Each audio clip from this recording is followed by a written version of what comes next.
어느 날 갑자기 하늘에서 거대한 금속 덩어리가 내려와 우리 삶이 완전히 뒤바뀐다면 어떨까요? 지구상 모든 뉴스가 중단되고 긴급 방송만 나오며 평범했던 일상이 순식간에 생존 게임으로 바뀌는 순간을 상상해 보세요.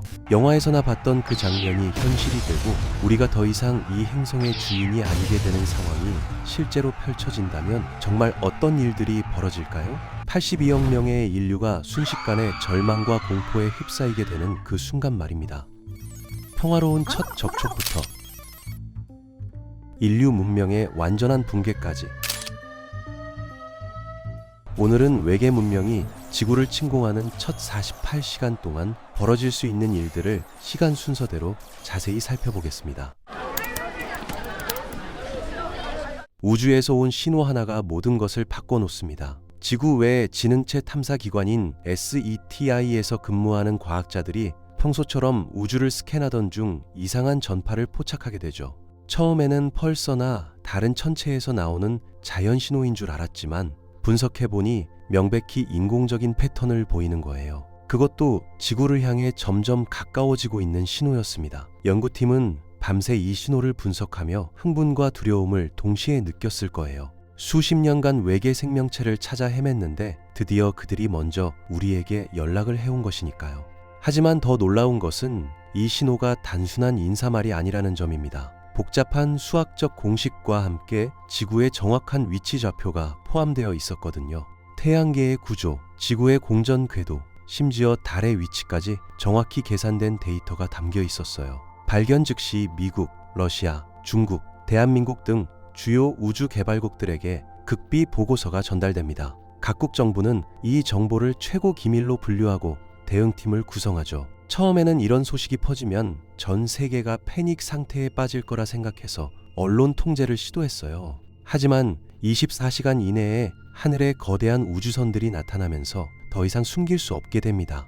뉴욕, 런던, 서울, 도쿄, 베이징 상공에 동시에 나타난 이 거대한 구조물들은 지름이 수 킬로미터에 달하는 것으로 추정되었어요. 이때 등장하는 외계인들의 모습은 우리 상상을 뛰어넘을 가능성이 높아요. 영화에서 보던 회색 피부에 큰 눈을 가진 휴머노이드일 수도 있지만 완전히 다른 환경에서 진화한 생명체라면 우리가 전혀 예상하지 못한 형태일 수도 있거든요.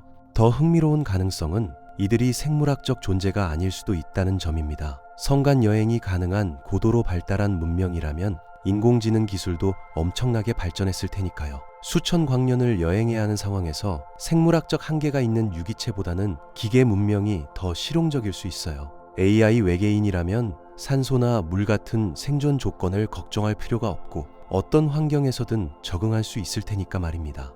방사선, 극한의 온도, 진공 상태에서도 문제없이 활동할 수 있을 거예요. 더욱 중요한 건 이들이 감정이나 윤리적 제약 없이 순전히 논리적으로 행동할 가능성이 높다는 점입니다. 그런데 이들이 지구까지 오게 된 이유는 무엇일까요? 단순히 과학적 호기심 때문일까요? 아니면 다른 목적이 있는 걸까요? 우주는 무한히 넓고 자원도 풍부한데 굳이 생명체가 살고 있는 지구를 찾아온 이유가 있을 거예요. 첫 번째로 생각해 볼 수 있는 건 지구가 가진 독특한 자원들입니다. 물, 산소, 그리고 수십억 년에 걸쳐 축적된 화석 연료와 희귀 광물들이죠. 특히 지구의 생물 다양성은 우주에서 매우 드문 보물 같은 존재일 수 있어요.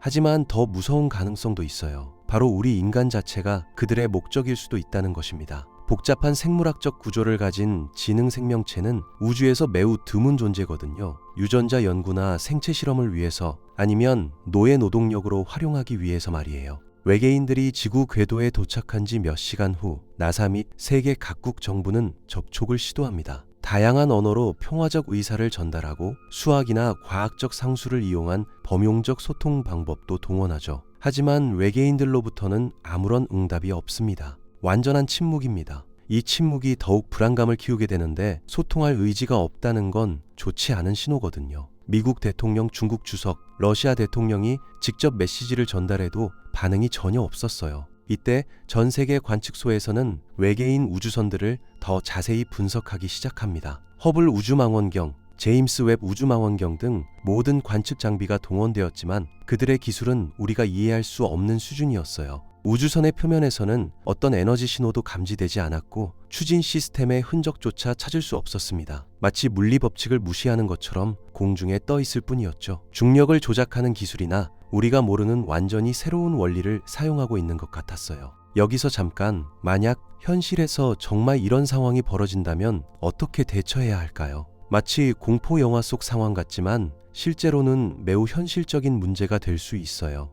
특히 소음에 민감한 외계 생명체라면 우리의 일상적인 소리조차 위험할 수 있거든요. 외계인 침공 10시간 후부터는 상황이 심각해지기 시작합니다. 세계 각국의 군대가 긴급 소집되고 F-35나 F-22 같은 최신 전투기들이 하늘로 올라가죠. 하지만 아무리 첨단 무기라고 해도 성간 여행이 가능한 문명의 기술과 비교하면 돌멩이 수준일 가능성이 높아요. 그들은 레이저 무기, 플라즈마 캐논, 심지어 반물질 폭탄까지 보유하고 있을지도 모르거든요. 미국이 연간 8천억 달러의 국방 예산을 쓴다고 해도 우주에서 온 기술 앞에서는 무력할 수 있어요. 우리가 가진 가장 강력한 무기인 핵무기조차 그들에게는 원시적인 도구로 보일 테니까요. 더 문제가 되는 건 핵무기를 사용하면 지구 전체가 방사능에 오염되어 결국 우리 자신을 파괴하게 된다는 점입니다.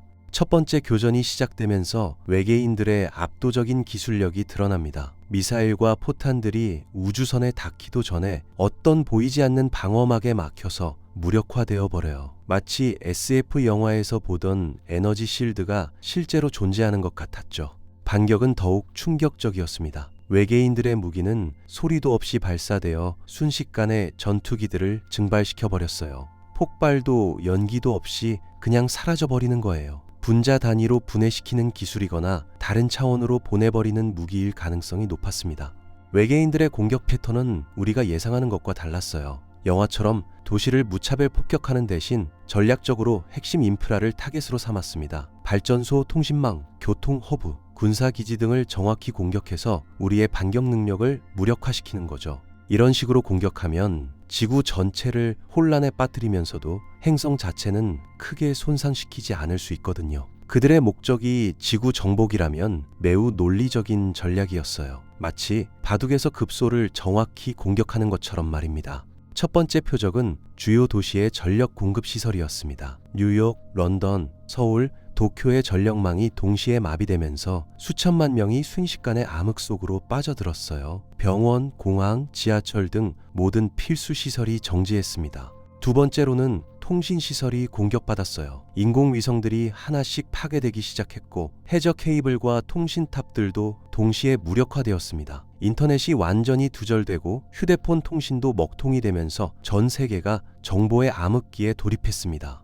교통망의 마비는 더욱 심각했어요. 항공교통 관제 시스템이 다운되면서 하늘을 나는 모든 비행기들이 긴급 착륙해야 했고 철도와 지하철 시스템도 완전히 정지했습니다. 사람들은 발이 묶인 채로 공포에 떨어야 했죠. 침공 12시간 후가 되면 세계 각국 정부들이 사상 초유의 협력을 시도하게 됩니다. 대한민국은 물론 평소에 대립하던 미국과 중국, 러시아까지도 공동 대응에 나서죠. 하지만 이미 대부분의 통신망이 마비된 상태라 효과적인 조율이 어려웠어요. 상호 확증 파괴의 원리에 따라 최후의 수단으로 남겨두게 됩니다. 핵무기를 사용하면 외계인을 물리칠 수 있을지 확실하지 않은 상태에서 지구만 방사능에 오염시킬 위험이 있었거든요. 유엔 안전보장이사회는 긴급회의를 소집했지만 대부분의 대표들이 자국으로 돌아가려고 하면서 회의는 무산되었어요. 평소에 국제협력을 강조하던 정치인들조차 위기 상황에서는 자국민의 안전만 생각하게 된 거죠. 유럽연합은 통합방어체계를 가동하려고 했지만 각국의 이해관계가 달라서 효과적인 대응이 어려웠습니다. 독일은 난민 수용을 거부했고 프랑스는 자국 영토 방어에만 집중했어요. 평소의 연대감은 위기 앞에서 쉽게 무너져 버렸습니다. 나토도 마찬가지였어요. 집단 방위 조항인 5조를 발동했지만 상대가 지구 밖에서 온 존재들이다 보니 기존의 군사 전략이나 전술이 전혀 통하지 않았습니다. 수십 년간 쌓아온 군사적 노하우가 하루아침에 무용지물이 되어버린 거죠. 이때부터 민간인들의 대규모 피난이 시작되는데 모든 주요 도시에서 사람들이 시골이나 산간 지역으로 몰려가게 돼요. 도로는 완전히 마비되고 연료 부족으로 많은 차량들이 길 중간에 버려지죠. 마트와 편의점에서는 생필품을 사재기하려는 사람들로 아수라장이 되었습니다. 현금 인출기 앞에는 긴 줄이 섰지만 전력망이 마비되면서 대부분의 ATM이 작동하지 않았어요. 은행들도 문을 닫았고 신용카드 결제 시스템도 먹통이 되면서 현금만이 유일한 거래 수단이 되었습니다. 병원들은 비상사태를 선포하고 모든 수술을 중단했어요. 응급실에는 패닉 상태에 빠진 환자들로 넘쳐났지만 의료진들도 가족들이 걱정되어 병원을 떠나기 시작했습니다. 의료 시스템의 붕괴가 시작된 거죠. 학교들은 모두 휴교령을 내렸고 부모들은 아이들을 데리러 몰려들었어요. 하지만 교통망이 마비되면서 많은 아이들이 학교에 고립되었습니다. 선생님들이 자원해서 아이들을 돌보기 시작했지만 식료품과 물 부족이 심각한 문제가 되었어요. 종교시설들에는 기도를 위해 사람들이 몰려들었습니다. 교회, 성당, 사원, 모든 종교 건물이 피난민들로 가득 찼어요. 종교 지도자들은 신도들을 진정시키려고 노력했지만 상황의 심각성 앞에서 그들의 말도 큰 위로가 되지 못했습니다.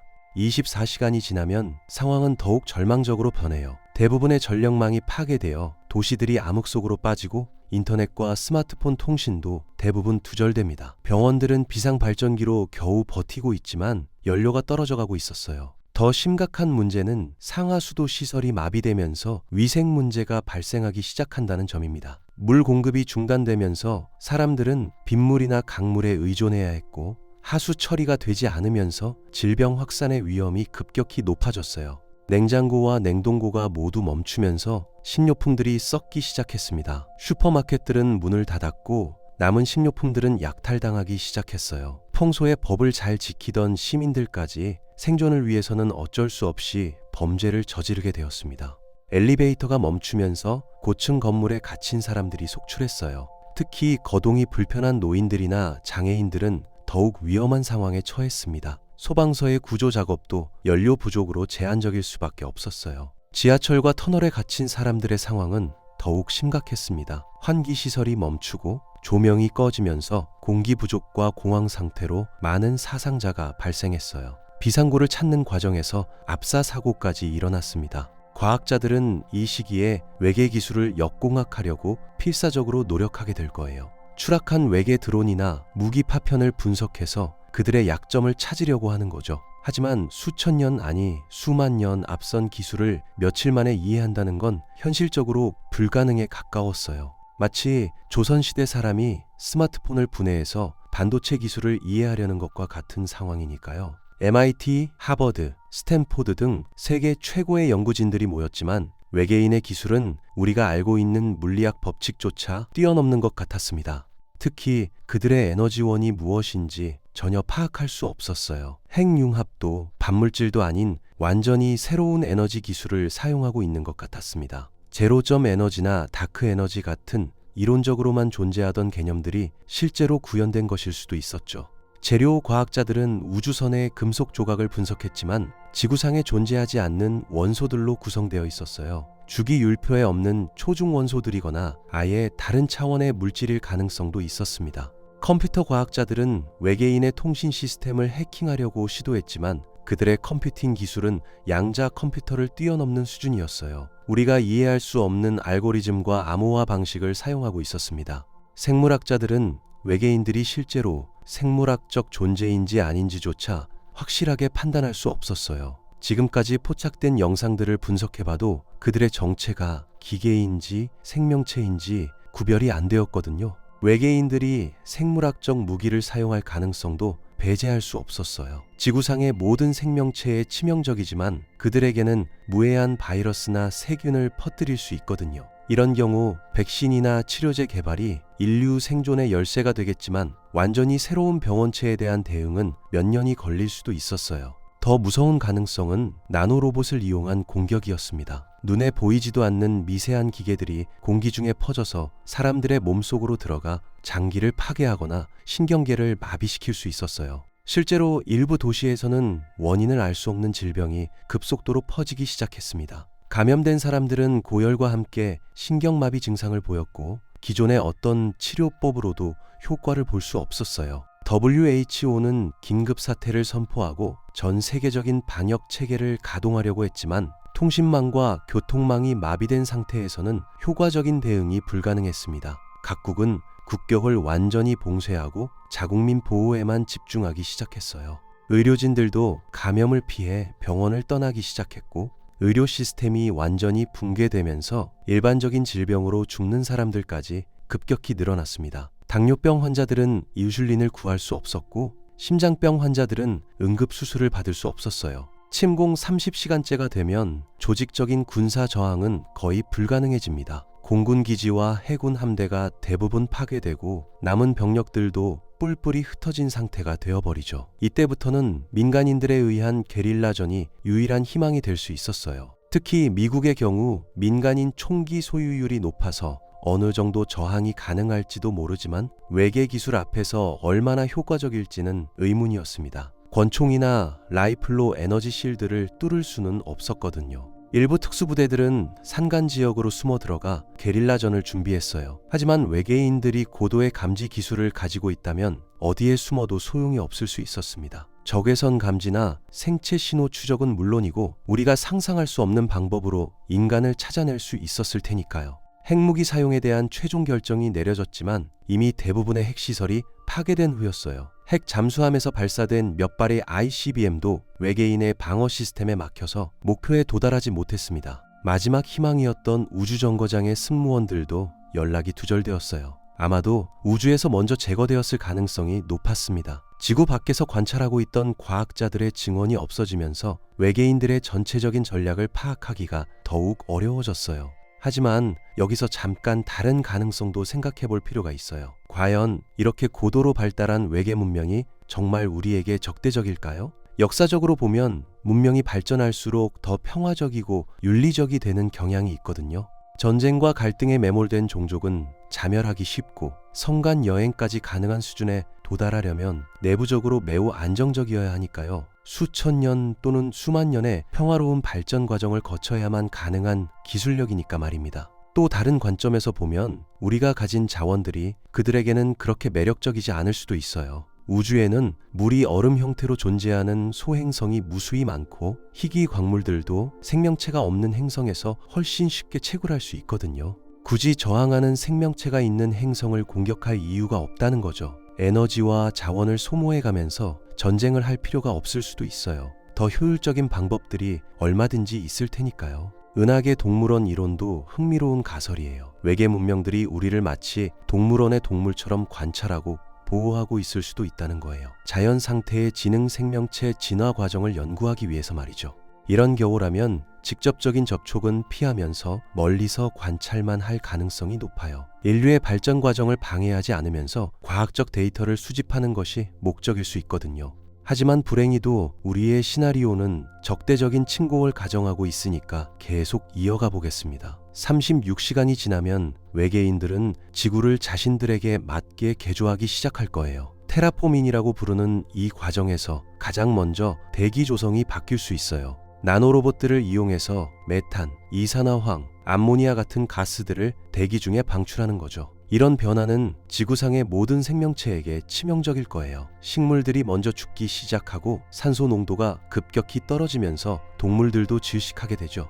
인간들은 방독면이나 산소 공급 장치 없이는 생존이 불가능해져요. 더 심각한 건 이런 변화가 되돌릴 수 없다는 점입니다. 한번 바뀐 대기 조성을 원래대로 되돌리려면 수백 년이 걸릴 수도 있어요. 외계인들은 태양광을 조절하기 위해 거대한 우주 거울을 설치할 수도 있어요. 지구로 들어오는 햇빛의 양을 줄여서 행성을 차갑게 만들거나 반대로 더 많은 빛을 집중시켜서 온도를 높일 수 있거든요. 이런 변화는 기후 시스템을 완전히 파괴해서 빙하기나 극도의 온난화를 일으킬 수 있어요. 빙하가 녹으면 해수면이 급격히 상승해서 연안 도시들이 물에 잠기게 되고 반대로 급속한 빙하기가 오면 농업이 완전히 불가능해질 수 있습니다.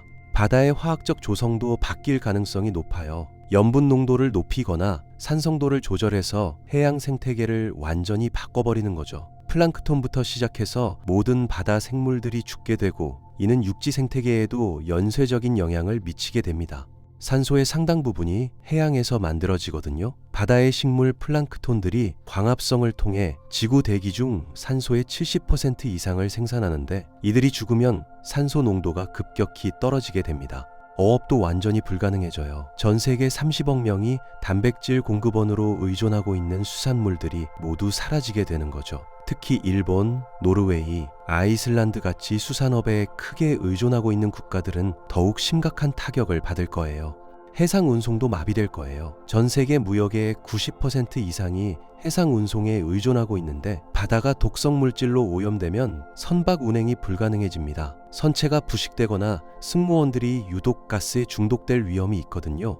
연안 도시들의 상황은 더욱 절망적이에요. 뉴욕, 런던, 부산, 도쿄, 상하이 같은 대도시들이 모두 바다와 인접해 있는데 해양 오염으로 인해 이런 도시들이 완전히 거주 불가능해질 수 있어요. 더 극단적인 방법으로는 지각 활동을 인위적으로 조작할 수도 있어요. 휴화산을 활성화시키거나 인공 지진을 일으켜서 지형 자체를 바꾸는 거죠. 이렇게 하면 지하 자원에 더 쉽게 접근할 수 있고 동시에 남은 인간들을 더욱 효과적으로 제거할 수 있어요. 화산 폭발로 인한 화산재는 햇빛을 차단해서 핵겨울과 비슷한 효과를 만들어내거든요. 1815년 인도네시아의 탐보라 화산 폭발 때는 전 세계 기온이 떨어져서 농작물 흉작과 기근이 발생했어요. 외계인이 의도적으로 여러 화산을 동시에 폭발시킨다면 그 영향은 상상을 초월할 거예요. 인공지진을 일으키는 것도 가능할 거예요. 지구 내부의 마그마 흐름을 조작하거나 지각판의 경계면에 에너지를 가하면 원하는 지역에 강진을 일으킬 수 있을 테니까요. 샌안드레아스 단층이나 일본 열도 같은 지진 다발 지역을 공격하면 엄청난 피해를 줄 수 있어요. 쓰나미도 인위적으로 만들 수 있을 거예요. 바다 밑에서 폭발을 일으키거나 해저 지형을 변화시키면 거대한 파도를 만들어낼 수 있거든요. 2004년 인도양 쓰나미나 2011년 동일본 대지진 때의 쓰나미보다 몇 배는 큰 재해를 의도적으로 일으킬 수 있을 거예요. 더 무서운 건 이런 자연재해들이 동시다발적으로 일어날 수 있다는 점이에요. 지진, 화산 폭발, 쓰나미가 연쇄적으로 발생하면서 지구 전체가 거대한 재앙 속으로 빠져들 수 있습니다. 48시간이 지나면 이제 정말 돌이킬 수 없는 지점에 도달하게 됩니다. 인류 문명은 완전히 붕괴되고 생존한 사람들은 흩어져서 숨어 지내야 해요. 전 세계 82억 명의 인구 중 대부분이 사망하거나 실종되고 남은 사람들도 체계적으로 수집되어 다양한 목적으로 이용당하게 될 가능성이 높아요. 도시들은 완전히 폐허가 되어버렸어요. 고층 건물들이 무너지고 도로는 갈라져 있으며 곳곳에서 화재가 계속 타오르고 있습니다. 전기가 없어서 밤에는 완전한 암흑이 되고 낮에도 화산재와 연기로 인해 어두운 상태가 계속돼요. 생존자들은 대부분 지하로 숨어들었어요. 지하철 터널, 방공호, 지하 주차장 등 외계인의 감시를 피할 수 있는 곳에서 하루하루를 버티고 있습니다. 하지만 식료품과 깨끗한 물을 구하기가 점점 어려워지고 있어요. 야생동물들도 대부분 죽거나 사라졌어요. 대기 오염과 방사능으로 인해 생태계가 완전히 파괴된 거죠. 새들은 하늘에서 떨어져 죽고 강물에는 물고기 시체들이 떠다니고 있어요. 식물들도 말라 죽어서 숲이 사막으로 변하고 있습니다. 외계인들이 인간을 연구 대상으로 삼는다면 우리의 생물학적 특성을 분석할 거예요. 뇌의 구조, 유전자 정보, 신체 기능 등을 상세히 조사해서 자신들의 목적에 맞게 활용하는 거죠. 더 끔찍한 가능성은 인간의 뇌를 생체 컴퓨터로 사용하는 것입니다. 복잡한 계산이나 창의적 사고가 필요한 작업에 인간의 뇌를 이용할 수도 있거든요. 매트릭스 영화에서처럼 인간을 배양해서 정신적 능력만 활용하는 시스템을 구축할 수 있을 거예요. 상상만 해도 끔찍하지만 현실적으로 가능한 시나리오입니다. 하지만 가장 가능성 높은 시나리오는 단순히 우리를 제거하고 지구를 완전히 자신들의 것으로 만드는 거예요. 몇 주 또는 몇 달 안에 지구상의 모든 생명체가 사라지고 행성은 외계 문명에 최적화된 환경으로 바뀌게 되는 거죠. 수십억 년에 걸쳐 진화해온 지구 생태계가 완전히 사라지는 상상조차 하기 싫은 결말입니다. 인류가 쌓아온 모든 문화와 예술 과학적 업적들이 한순간에 무로 돌아가는 거예요. 베토벤의 음악도 다빈치의 그림도 아인슈타인의 이론도 모두 잊혀지게 됩니다. 물론 이 모든 것은 추측일 뿐이에요. 실제로 외계 문명과 만나게 된다면 완전히 다른 방식으로 전개될 수도 있거든요. 어쩌면 그들은 우리와 평화롭게 공존하며 은하계 공동체의 일원으로 받아들여줄지도 모르죠. 선진 기술을 공유해서 인류가 다음 단계로 도약할 수 있도록 도와줄 수도 있고 질병과 노화를 극복할 수 있는 의료 기술을 전수해 줄 수도 있어요. 에너지 문제나 환경 문제도 해결할 수 있는 혁신적인 기술들을 얻을 수 있을 거고요. 하지만 만약의 상황에 대비해서 이런 시나리오들을 미리 생각해 보는 것도 의미가 있다고 봅니다. 외계 생명체의 존재 가능성이 점점 높아지고 있는 지금, 우리는 어떤 준비를 해야 할지 진지하게 고민해 봐야 하지 않을까요?